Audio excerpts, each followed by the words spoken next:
What's up YouTube? Today we are talking about my top 5 shortcuts in Final Cut Pro.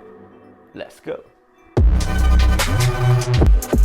Number 1 is probably the most used shortcut in Final Cut 10 Pro ever. It's Command Z to undo what you have done a second before. Let's give it a try.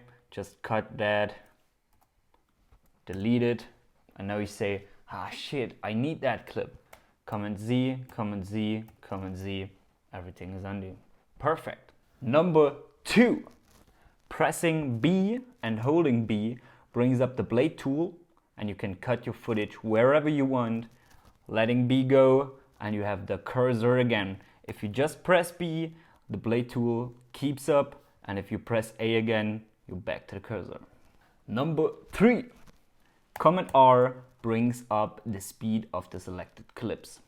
One of my most used shortcuts in Final Cut Pro is Shift B to create a speed ramp. If you don't know what speed ramping is, check the link down in the description. I'll link you a tutorial for this.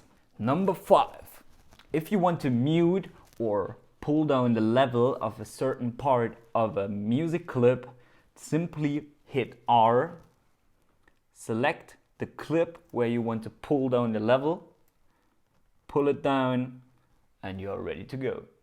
And my last bonus one is press V to turn a clip on and off. So that's it for today. If you liked the video, click the like button, hit the subscribe button, and I'll see you in the next one.